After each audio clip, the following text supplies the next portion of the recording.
d'attraction terrestre définie par le poids. Deuxième force qu'on peut citer tout de suite pour le même exemple. Deuxième, réaction, n'oubliez pas ça, réaction de la table. Notez grand R, avec flèche bien sûr, toujours ce sont des vecteurs, ce sont des forces. D'accord. Comment représenter maintenant cette réaction? Attention, la réaction, le point d'application, c'est le point de contact entre le solide et la table et dirigé vers le haut.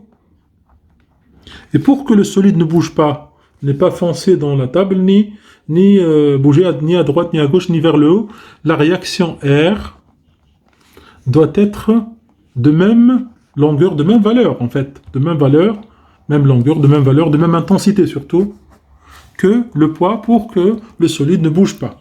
Ne bouge pas, on dit qu'il est en équilibre, d'accord? Donc la réaction R est caractérisée par quoi? Par sa direction verticale aussi, vers le haut, intensité, à votre avis, alors, intensité de R doit être égale à l'intensité du poids, mais de sens inverse, c'est pour cela il est haut, vers le haut, ok? Par contre, le point d'application, c'est le point de contact. Le point de contact, d'accord? Point de contact avec la table, d'accord? Ok, le point de contact avec la table. Donc là, point d'application pour la réaction, c'est le point de contact avec la table.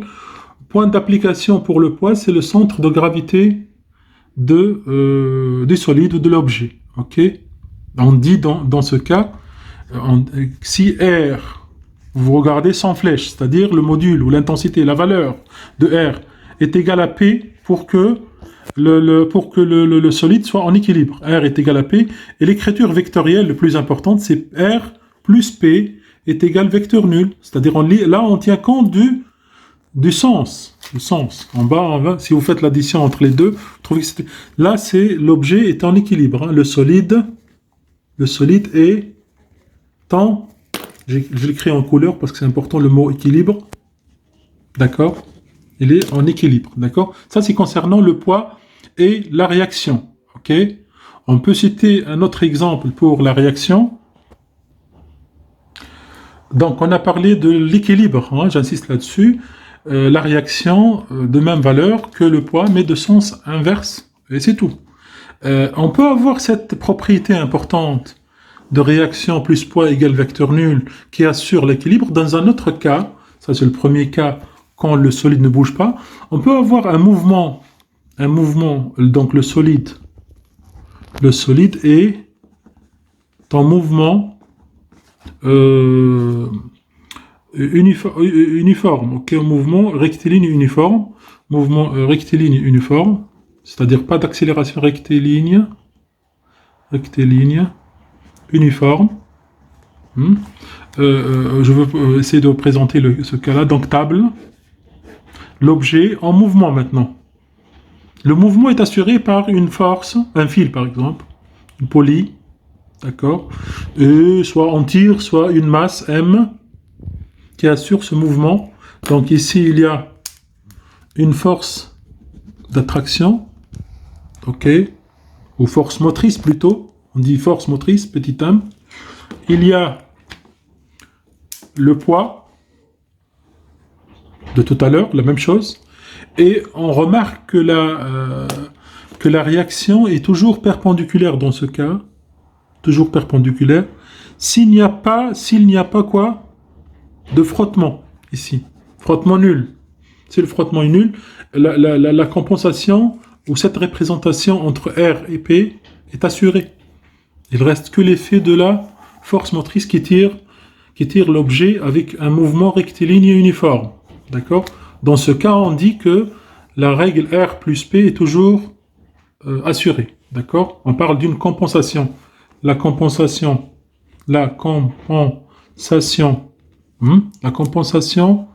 peut être assurée. Je parle entre le poids et la réaction de la table. Dans dans le cas d'un mouvement sans frottement. Sans frottement. C'est clair.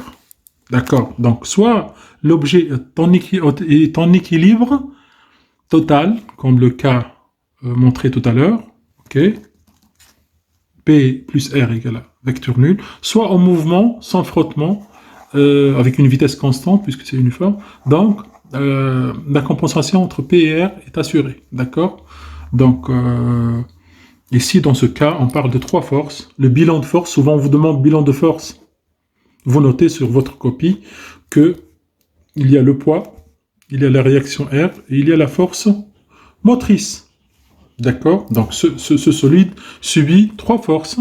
Force motrice, réaction, poids. D'accord. Voilà. Si on veut rapidement parler du cas où il y a frottement, on peut poser la question, s'il y a frottement dans le même cas. Là, il faut attention, c'est des cas un peu plus complexes pour les élèves. Hein. Donc là, il suffit de répéter et de revoir cet exemple, vous allez comprendre. Donc le même solide qui subit quoi?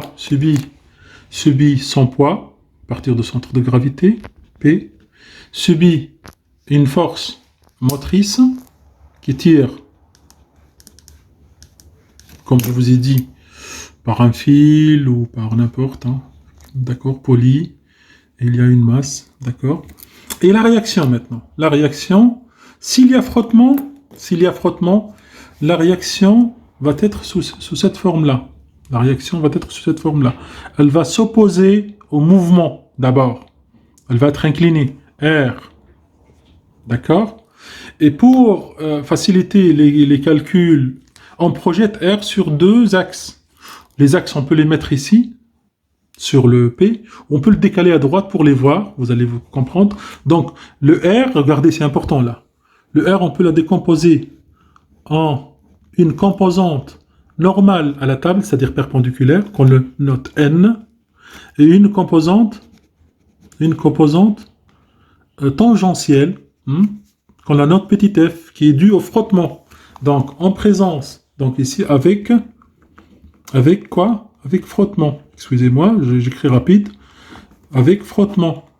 Il y a quoi comme force? Il y a la force motrice F, M, qui est la même toujours. Il y a le poids, et il y a la réaction R. Avec R, on la décompose en 2 forces. On le décompose pour faciliter les calculs. Il n'y a pas, on ne les voit pas, cette décomposition, mais pour faciliter les calculs, parce qu'on peut faire l'étude verticale et l'étude horizontale. Donc deux équations, et ça facilite énormément le calcul analytique, d'accord? Donc R va être égal tout simplement à N plus petit f, ok? Avec N, c'est la composante normale, c'est-à-dire verticale, normale, de R, et F, c'est la composante, c'est le frottement, composante tangentielle, frottement, ça représente les frottements, ok? Donc là, tout simplement, donc F, le petit f là, le petit f, dépend de quoi?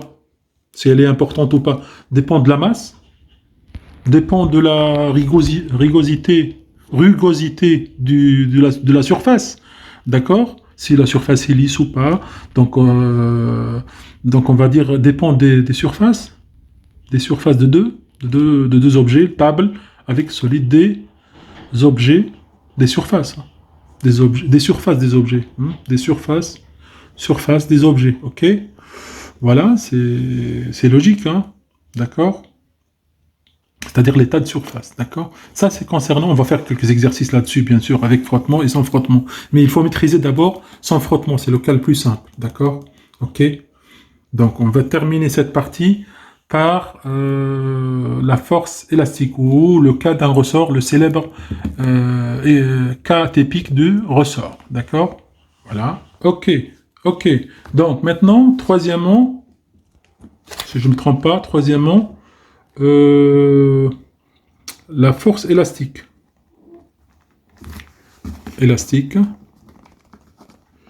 On va voir le cas célèbre du ressort. Cas d'un ressort. Et on va étudier ce cas horizontal, d'accord? Rapidement, je vais dessiner un ressort avec une masse, si vous voulez, M. Pas obligé, mais le ressort est caractérisé dans ce cas par sa longueur initiale, avant de le toucher, hein, avant de le faire bouger. L0, on parle de la longueur, on parle de la longueur d'équilibre, L0, ok, donc L0, longueur initiale ou d'équilibre, initiale. Bon, si on tire cette masse, ça va provoquer de l'allongement du ressort, ok. Donc on a tiré la masse vers la droite avec une force quelconque. On ne s'intéresse pas à la force maintenant, on s'intéresse à la longueur du ressort. La longueur de ressort était là, il devient là. Donc l'augmentation c'est ici. Ok. Donc L, toute cette longueur c'est L, nouvelle. D'accord. Mais pour nous, on s'intéresse à la différence entre les deux longueurs, longueur finale et longueur initiale. Donc cette partie-là va être L moins L0. C'est important cette partie-là. Juste l'allongement. L moins L0, on appelle allongement. Ok. Le ressort va s'opposer avec